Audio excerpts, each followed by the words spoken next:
Ant-Man, ce héros Marvel capable de rétrécir jusqu'à une taille microscopique en gardant sa masse inchangée. Oui, lui, c'est sûrement le héros le plus puissant du MCU.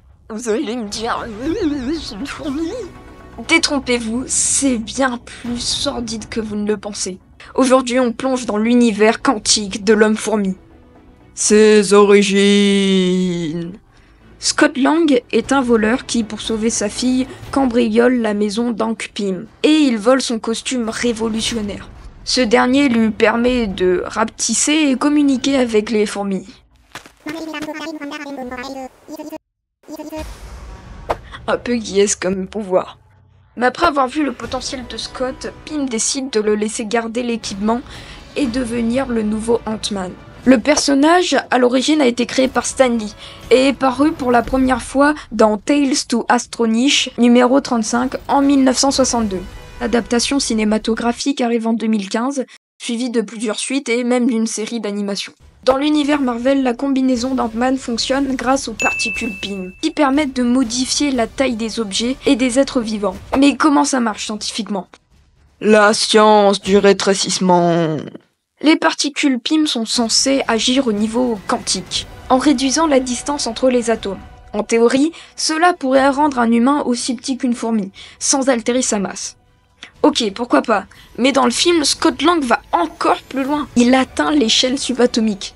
Là, c'est beaucoup plus compliqué. Rétrécir un atome, est-ce que c'est possible ? Rétrécir un atome, c'est possible, mais limité. Un atome, c'est constitué d'un noyau entouré d'électrons qui gravitent autour à une certaine distance. Cette distance s'appelle le rayon de Bohr. Et on peut en théorie la réduire en comprimant les électrons vers le noyau. Donc oui, on pourrait rétrécir encore un peu. Mais atteindre l'échelle subatomique, c'est impossible. Si Ant-Man rétrécissait jusqu'à la taille d'un atome, sa masse resterait la même, mais son volume diminuerait énormément. Résultat, sa densité deviendrait colossale, proche de celle d'un trou noir. Il finirait soit par exploser sous sa propre pression interne, soit par s'effondrer sur lui-même. Quels sont les effets sur le corps ? Ok, admettons qu'il survive au rétrécissement. Que se passe-t-il dans son corps ? Les premiers effets sont neurologiques. Si le cerveau rétrécit sans perte de neurones, la densité neuronale augmente, ce qui peut gravement perturber la cognition. Résultat, Scott s'évanouit. Le second effet est un effet sur la voix. En devenant minuscule, les cordes vocales rétrécissent. Sa voix deviendrait donc très aiguë, comme s'il inhalait de l'hélium. Dernier effet, c'est la pression interne et l'explosion. Son corps comprimé contiendrait toujours la même masse. Donc sa pression interne deviendrait énorme. Un peu comme un ballon trop gonflé. Aujourd'hui, on va parler de ballons. Mais de ballons qu'on éclate.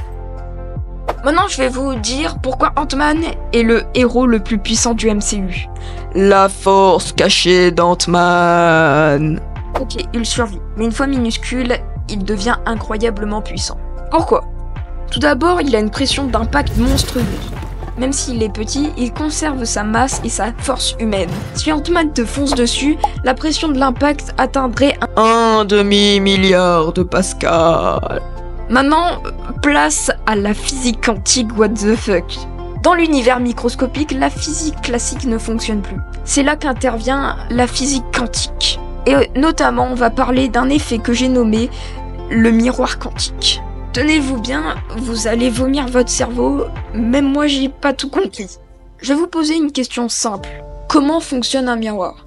À l'école, on t'a appris que la lumière arrive en ligne droite, rebondit et atteint ton œil. C'est vrai, mais pas totalement. En réalité, la lumière est à la fois une onde et une particule. C'est l'effet onde-corpuscule. Et selon un physicien très intelligent, c'est mon préféré, je l'aime beaucoup, Richard Feynman, un photon ne suit pas un seul chemin, mais tous les chemins possibles.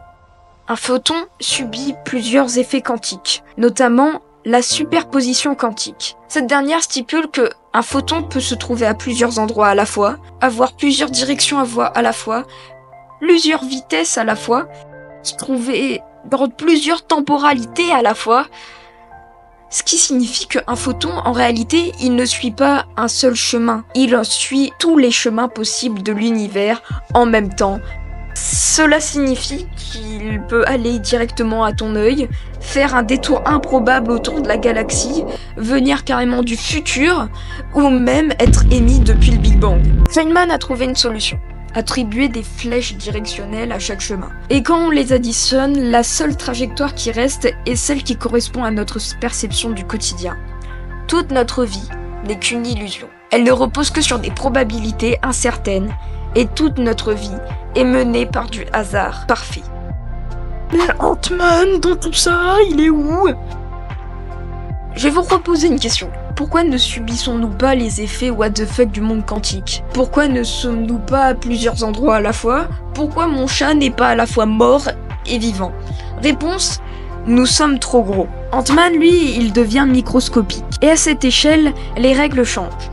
Il peut exister à plusieurs endroits en même temps, il peut prendre tous les chemins possibles de l'univers, il peut voyager dans le temps, dans le multivers, il peut altérer la réalité elle-même.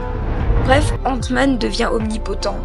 Il manipule la physique quantique qui régit notre quotidien, notre perception de la réalité. Bon, en vrai, la science d'Ant-Man est complètement pétée. Mais Marvel s'inspire quand même de vrais concepts scientifiques pour donner une illusion de réalisme. Si Scott Lang respectait les lois de la physique, il explosera en trou noir avant même d'atteindre la taille d'un atome.